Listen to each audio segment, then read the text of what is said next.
परिसर भव्य से भव्यतम हो रहा है और साथ ही अयोध्या को संवारने का काम लगातार जारी है।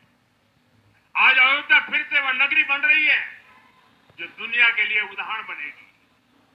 त्रेता युग की अयोध्या ने मानवता को नीति दी।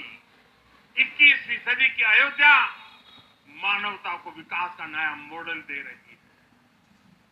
तब अयोध्या मर्यादा का केंद्र थी, अब अयोध्या विकसित भारत का मेरुदंड बनकर उभर रही है। साथियों, भविष्य की अयोध्या में पौराणिकता और नूतनता का संगम होगा। सरयू जी की अमृत धारा और विकास की धारा एक साथ बहेगी। यहां आध्यात्म और आर्टिफिशियल इंटेलिजेंस दोनों का तालमेल दिखेगा। राम पथ, भक्ति पथ और जन्मभूमि पथ से नई अयोध्या के दर्शन होते हैं। अयोध्या में भव्य एयरपोर्ट है। अयोध्या में आज शानदार रेलवे स्टेशन है। वंदे भारत और अमृत भारत एक्सप्रेस जैसी ट्रेनें अयोध्या को बाकी देश से जोड़ रही है। अयोध्या वासियों को सुविधाएं मिले, उनके जीवन में समृद्धि आए, इसके लिए निरंतर काम चल रहा है। साथियों, जब से प्राण प्रतिष्ठा हुई है तब से लेकर आज तक करीब 45 करोड़ श्रद्धालु यहां दर्शन के लिए आ चुके हैं।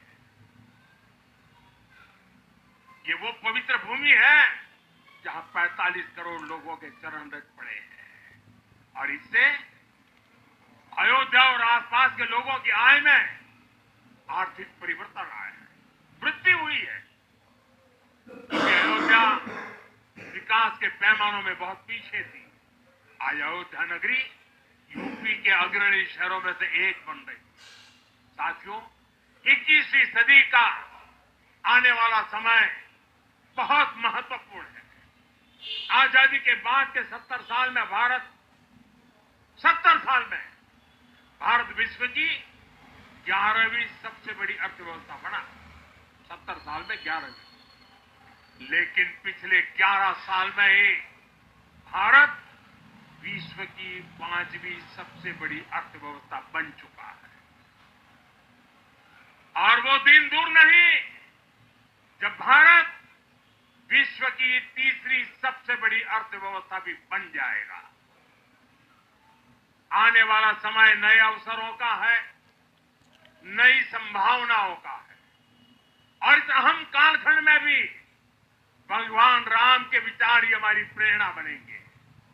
जब श्री राम के सामने रावण विजय जैसा विशाल लक्ष्य था, तब उन्होंने कहा था, सौरज धीरज ते ही रथ चाका, सत्यशील दृढ़ ध्वज पताका, बल विवेक दम परहित गोरे, क्षमा कृपा समता रजु जोरे। यानी रावण पर विजय पाने के लिए जो रथ चाहिए, शौर्य और धैर्य उसके पहिए हैं, उसकी ध्वजा सत्य और अच्छे आचरण की है, बल, विवेक, संयम और परोपकार इस रथ के घोड़े हैं। लगाम के रूप में क्षमा, दया और समता है जो रथ को सही दिशा में रखते हैं। साथियों, विकसित भारत की यात्रा को गति देने के लिए ऐसा ही रथ चाहिए, ऐसा रथ जिसके पहिए शौर्य और धैर्य हो, यानी चुनौतियों से टकराने का साहस भी हो और परिणाम आने तक दृढ़ता से डटे रहने का धैर्य भी हो। क्षमा, करुणा और संभाव हो, यानी जहां सफलता का अहंकार नहीं और असफलता में भी दूसरों के प्रति सम्मान बना रहे। और इसलिए मैं आदरपूर्वक कहता हूं, ये पल कंधे से कंधा मिलाने का है, ये पल गति बढ़ाने का है।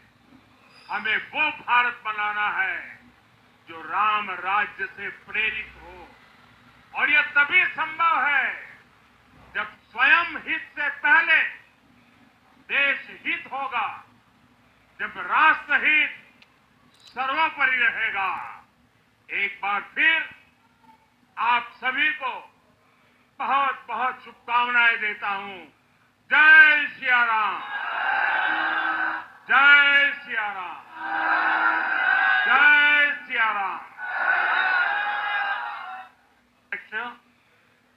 पूज्य महंत नृत्य गोपाल दास जी, पूज्य संत समाज, यहां पधारे सभी भक्तगण, देश और दुनिया से इस ऐतिहासिक पल के साक्षी बन रहे कोटि कोटि राम भक्त, देवी और सज्जनों, आज अयोध्या नगरी भारत की सांस्कृतिक चेतना के एक और उत्कर्ष बिंदु की साक्षी बन रही है। आज संपूर्ण भारत, संपूर्ण विश्व राममय है।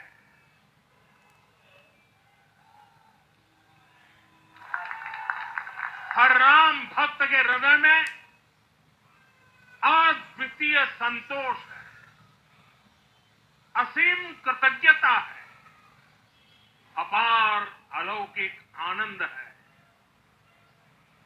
सदियों के घाव भर रहे हैं, सदियों की वेदना आज विराम पा रही है, सदियों का संकल्प आज सिद्धि को प्राप्त हो रहा है। आज उस यज्ञ की पूर्णाहुति है जिसकी अग्नि 500 वर्ष तक प्रज्वलित रही। जो यज्ञ एक पल भी आस्था से डिगा नहीं,